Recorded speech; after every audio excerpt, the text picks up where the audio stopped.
Find acceleration of all masses in the given pulley mass system, m1 equal to 1 kg, m2 equal to 2 kg, m3 equal to 3 kg, ये given है। So हम लोगों को इस पुली mass system में m1, m2, m3 का acceleration निकालना है। ठीक है, ये पुली मास सिस्टम जो और नॉर्मल पुली मास सिस्टम उससे डिफरेंट है। ठीक है, क्योंकि देखिए ये मास जिस थ्रेड से कनेक्टेड है ये इस पुली के ऊपर से गया है, देन अनदर पुली से कनेक्टेड है और इस पुली के ऊपर फिर थ्रेड से m2 m3 कनेक्टेड है। ठीक है, सो दैट मीन्स इस m2 m3 का जो ओवरऑल एक्सेलरेशन होगा वो इस पुली के एक्सेलरेशन पर डिपेंड करता है। ठीक है, सो हम लोग इसको सॉल्व करेंगे दो तरीके से। फर्स्ट जो सबसे सिंपल और सबसे यूजफुल मेथड है that is the development of constant relation, या फिर यूजिंग कांस्टेंट रिलेशन।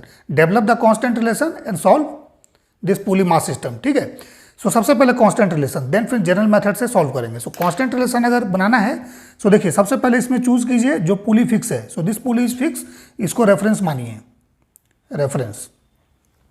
ठीक है, अब इस पुली से, इस रेफरेंस लाइन से जो भी मूवेबल आइटम्स इसमें है, जो भी मूवेबल मास या पुली है उसका डिस्टेंस सेलेक्ट कर लीजिए। ठीक है, मान लेते हैं इस m1 का डिस्टेंस x1 है, इस पुली का डिस्टेंस x4 है। ठीक है, इस मास का डिस्टेंस इस लाइन से x3 है। ठीक है, देन m2 का डिस्टेंस इस रेफरेंस लाइन से हम लोग मान लेते हैं x2 है। ठीक है, क्यों? क्योंकि देखिए इसका भी एक्सेलरेशन है, इसका भी है, इसका भी है। ये ऊपर जाएगा तो पुली नीचे आएगा, ये नीचे जाएगा तो पुली ऊपर जाएगा, दैट मीन्स पुली का भी एक्सेलरेशन है। सो इसलिए सबके लिए वेरिएबल मानना पड़ेगा। ठीक है, और dx/dt क्या होता है? अगर डिस्टेंस को डिफरेंशिएट करेंगे तो वेलोसिटी देगा, देन वेलोसिटी को अगर डिफरेंशिएट कर देंगे तो एक्सेलरेशन देगा। ठीक है, या फिर डायरेक्ट हम लोग सेकंड डिफरेंशिएशन कर देंगे अगर डिस्टेंस को, सो ये हम क्या दे देगा? एक्सेलरेशन। इसको याद रखना है। ठीक है, अब देखिए ये जो थ्रेड है ओवर द पुली P1, ठीक है, इसको P2 मान लेते हैं। ठीक है, सो ये थ्रेड क्या होगा? हमेशा कांस्टेंट होगा किसी भी टाइम पर, भले मास और पुली ऊपर नीचे पोजीशन में हो सकता है बट ये थ्रेड तो कांस्टेंट रहेगा, लेंथ इतना ही रहेगा। सिमिलरली ये थ्रेड भी कांस्टेंट रहेगा। सो हम लोग इसी कंसेप्ट को यूज करके वेरिएबल का जो है इक्वेशन सेट करेंगे। ठीक है, सो देखिए सबसे पहले इस थ्रेड के लिए आते हैं। सो इस थ्रेड का लेंथ निकालिएगा तो क्या है? x1 है। ठीक है, प्लस इस थ्रेड का लेंथ निकालेंगे सो x4 है। So let it is L1, that is length of thread. ठीक है, ओवर पुली 1 या P1। ठीक है, सो ये L1 क्या है? ये तो हमेशा कांस्टेंट रहेगा ना किसी भी टाइम पर, अभी हमने बताया। सो डिफरेंशिएट कीजिए इसको दो बार, एक बार डिफरेंशिएट कीजिएगा तो वेलोसिटी का रिलेशन आएगा, दूसरी बार डिफरेंशिएट करेंगे तो एक्सेलरेशन का आएगा। सो हमें एक्सेलरेशन का चाहिए, सो दो बार डिफरेंशिएट कीजिएगा सो A1 प्लस A4 हो जाएगा। और ये कांस्टेंट है, कांस्टेंट का डिफरेंशिएशन टाइम के रिस्पेक्ट में 0 होगा। So this is 0, that means A1 equal to minus A4। ये हमारे पास एक रिलेशन आ गया। मीन्स A1 क्या होगा? इसका एक्सेलरेशन dx1/dt इसका वेलोसिटी, देन d2x/dt स्क्वायर इसका एक्सेलरेशन। ठीक है, सो इसका सेकंड डिफरेंशिएशन x1 का, ये इसका एक्सेलरेशन है। x4 का सेकंड डिफरेंशिएशन इस पुली का एक्सेलरेशन है। सो अगर ये ऊपर जाएगा सो देखिए ये नीचे आएगा, नेगेटिव साइन है, और ये नीचे जाएगा सो ये पुली ऊपर जाएगा, दोनों एक दूसरे का अपोजिट साइन है। ठीक है, सो ये आ गया।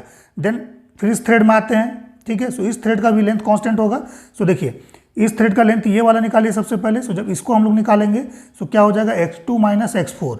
सो x2 minus x4, then plus इस थ्रेड का length, so it is x3 minus x4। हमें इतना ही चाहिए ना, इतना ही चाहिए। So x3 minus x4। ठीक है, ये भी क्या होगा? L2, यहाँ लिख देता हूँ कांस्टेंट है ना, कांस्टेंट लेंथ ऑफ थ्रेड। ठीक है, कहाँ पर? पुली P2 में। ठीक है, सो इसको भी दो बार डिफरेंशिएट करेंगे। सबसे पहले इसको सॉल्व कर लीजिए, x2 plus x3 minus 2 times x4 equal to L2। अब इसको डिफरेंशिएट कर दीजिए। सो डायरेक्ट मैं लिखता हूँ A2 प्लस A3, ठीक है, माइनस 2 टाइम्स A4, ठीक है, इक्वल टू 0। ये आ गया। अब हमें देखिए पुली P2 का तो एक्सेलरेशन हमें निकालना नहीं है, हमें निकालना है M1, M2, M3 का। सो A1, A2 और A3 होना चाहिए। सो यहाँ से A4 को A1 के टर्म में यहाँ पुट कर दीजिए। सो पुट जब कीजिएगा ना तो ये क्या हो जाएगा? देखिए A2 plus A3 plus 2 times A1 is equal to 0। ये रिलेशन देखिए आपके पास आ गया। इस तीनों का एक्सलेशन का रिलेशन आपस में इस तरह से अटैच है। ठीक है, निकल गया। अब देखिए हमने माना है इसके रेफरेंस, इस रेफरेंस के साथ ये डिस्टेंस, सो अगर ये वेरी करेगा सो डैट मीन्स एक्सलेशन सभी का हम लोग अभी जो मान रहे हैं नीचे की तरफ मान रहे हैं, डाउनवर्ड। सो डाउनवर्ड अगर मान रहे हो सो सभी का डाउनवर्ड फोर्स आपको ग्रेटर लेना है, लार्जर लेना है। ठीक है, इसको हमेशा याद रखिए, कांस्टेंट रिलेशन में सबसे ज़्यादा गलती यहीं पर होता है। ठीक है, फिर जनरल जो लॉज ऑफ मोशन में पुली मास सिस्टम में हम लोग डेवलप करते हैं इक्वेशन, एक्सलेशन ऊपर माने किसी का नीचे माने, अकॉर्डिंगली टेंशन या वेट को हम लोग ज़्यादा या कम लेते हैं, लार्जर या स्मॉलर, और इक्वेशन डेवलप करते हैं। यहाँ पर वो गलती नहीं करना है। ठीक है, नीचे की तरफ सारा एक्सलेशन है, सो अगर नीचे की तरफ है तो नीचे का वेट आपको ज़्यादा लेना पड़ेगा। ठीक है, सो देखिए अभी हम लोग इक्वेशन डेवलप करेंगे। इसका क्या हो जाएगा, देखिए टेंशन अगर इसमें हम लोग टी मान लें, लेट से दिस टेंशन इज टी, इस थ्रेड में भी अगर टी मान लें, सो ये पुली मासलेस है। सो इसका टेंशन अगर मान लीजिए ऊपर की तरफ अगर हम लोग T1 मानेंगे, सो इक्वेशन इस तरह से लिखेंगे। इसके लिए मैं यहाँ लिखता हूँ, देख लीजिए, T1 माइनस 2T ऊपर या नीचे किधर भी हो is equal to mass of this pulley MP2 into acceleration of pulley, let से it is F4। So mass MP2 क्या है, मासलेस पुली है, सो ये 0 है मास, सो 0 से मल्टीप्लाई करेंगे तो 0 हो जाएगा। That means T1 minus 2T equal to 0। That means T1 का जो वैल्यू होगा ये 2T होगा। ठीक है, सो ये वाला जो टेंशन है इसका वैल्यू कितना हो जाएगा, 2T। ठीक है, सो यही टेंशन थ्रू आउट कंटिन्यू होगा, इसमें भी, यहाँ भी 2T हो जाएगा। ठीक है, आप क्या करिए, वेट मानिए इसका सभी का। ठीक है, सो वेट देखिए, इसका वेट क्या होगा डाउनवर्ड, M1G, इसका वेट क्या हो जाएगा M2G, और इसका वेट हो जाएगा M3G। ठीक है, हमने क्या बताया, ये सारा एक्सलेशन नीचे की तरफ भी हम लोग लिए हैं कांस्टेंट में, क्योंकि डिस्टेंस जो है इस रेफरेंस के से हम लोग माने हैं। ठीक है, ठीक है, और सभी का जो डिफ्रेंसिएशन है dx by dt means positive dx by dt, similarly positive dx1 by dt, positive dx2 by dt, positive dx3 by d3, that is A1 A2 A3 इस तरह से माने हैं। ठीक है, सो सभी का डायरेक्शन एक है, सो एक है। सो इक्वेशन हम लोग डेवलप करेंगे। देखिए यहाँ पर M1G, सबसे पहले इसके लिए M1G, ठीक है, माइनस 2T ऊपर वाला, that is M1 into A1। ठीक है, M1 इंटू A1, ये फर्स्ट इसके लिए, इस मास के लिए। सो इसमें जब वैल्यू हम लोग पुट कर देंगे, M1 का वैल्यू 1 है, so G minus 2T equal to A1। ठीक है, G minus 2T equal to A1, ये हमारे पास आ जाएगा। ठीक है, इसको इक्वेशन 1 मान लीजिए। अब इसके लिए आइए, सो इसके लिए भी सेम लिखेंगे, M2G minus T, tension T है, यहाँ पर 2T था, यहाँ पर T है, M2G माइनस T। देखिए हम सेम डायरेक्शन में ले रहे हैं, वेट को ज़्यादा ले रहे हैं, equal to M2 into A2। अब देखिए M2 का वैल्यू कितना है, 2 है, सो 2G minus T equal 2 times A2। Second हो गया इक्वेशन ये। ठीक है, और थर्ड इसके लिए M3G minus T equal to M3 A3।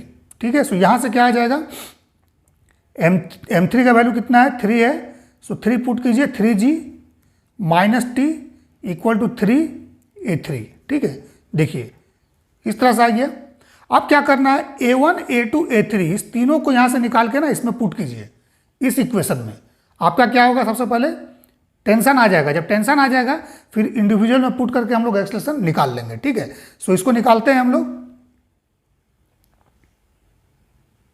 ठीक है, सो देखिए इससे पुट कीजिए यहाँ पर A1 का वैल्यू।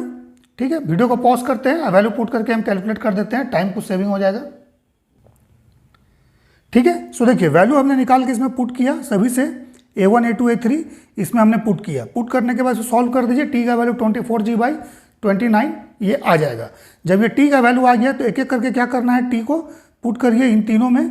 ठीक है, और आप एक्सलेशन A1 A2 A3 निकाल लीजिए। ठीक है, सो जो A1 का वैल्यू आपके पास आएगा that is equal to minus 19 by 29G।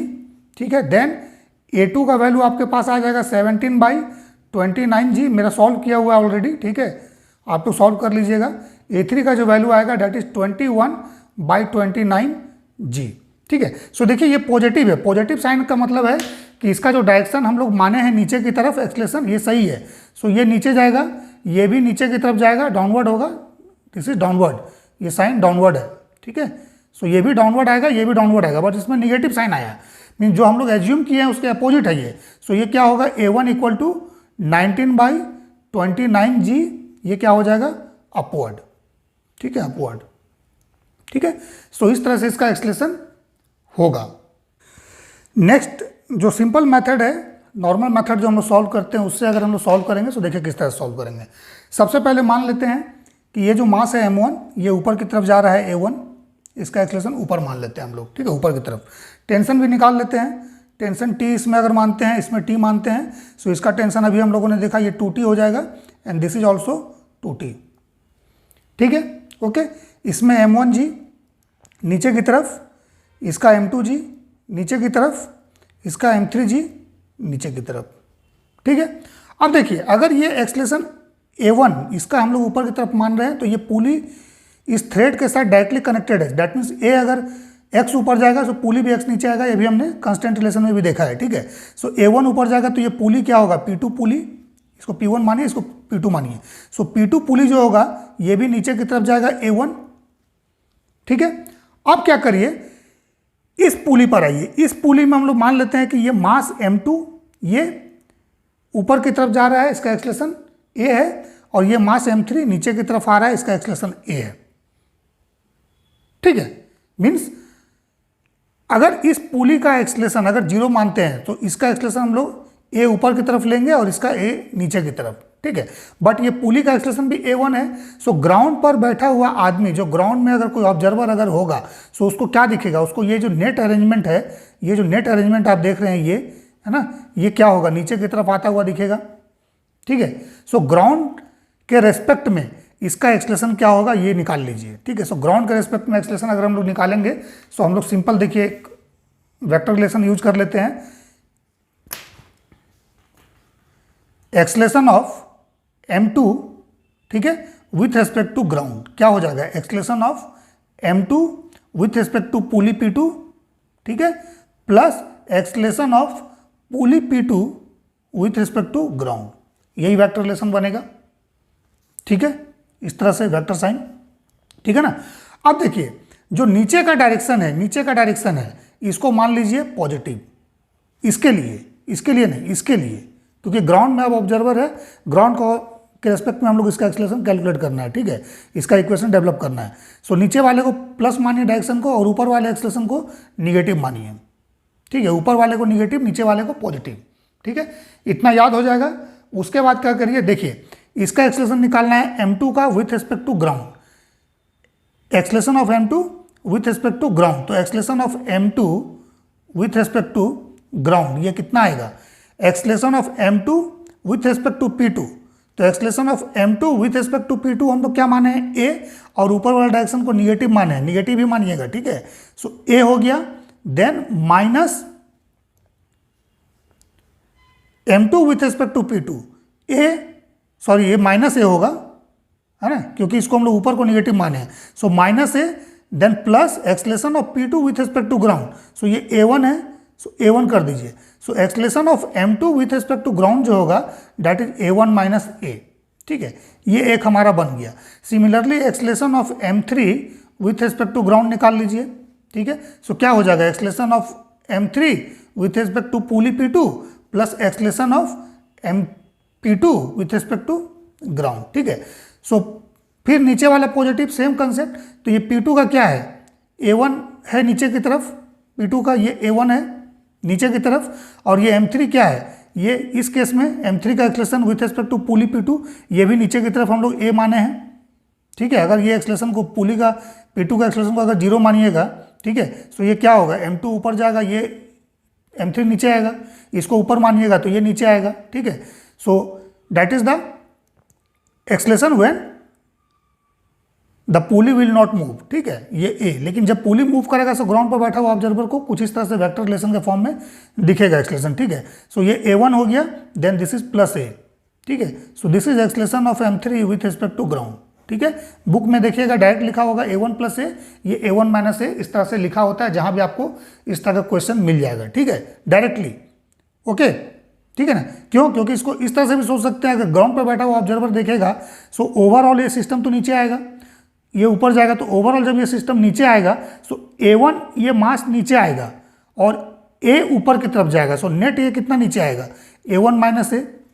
Similarly ये नेट कितना नीचे आएगा, सिस्टम नीचे आ रहा है ए, तो सिस्टम के साथ ये भी नीचे आएगा M3 भी M3 भी A1 नीचे आएगा, अब प्लस M3 जो है इस थ्रेड के कारण ये मास ऊपर जाएगा तो नीचे आएगा। सो नेट ये सिस्टम, ये वाला सिस्टम जो है A1 नीचे आएगा, ठीक है, A1 एक्सेलरेशन से, अब प्लस ये मास अपना भी A एक्सेलरेशन से नीचे आ रहा है, ठीक है, इस पुली के, ठीक है। सो क्या हो जाएगा, इसका एक्सेलरेशन निकालेंगे, सो it is A1 plus A, ठीक है। सो डायरेक्टली भी हम लोग ले सकते हैं, बट जब ये एक्सेलरेशन लीजिएगा, सो ग्राउंड पर बैठा हुआ ऑब्जर्वर के लिए अगर इक्वेशन आप डेवलप करिएगा तो फिर इसमें नीचे वाले फोर्स को लार्जर मानिए, इसको लार्जर मानिए, इसको भी लार्जर मानिए, अदरवाइज आपका आंसर नहीं आएगा, ठीक है, रॉन्ग हो जाएगा, ठीक है ना।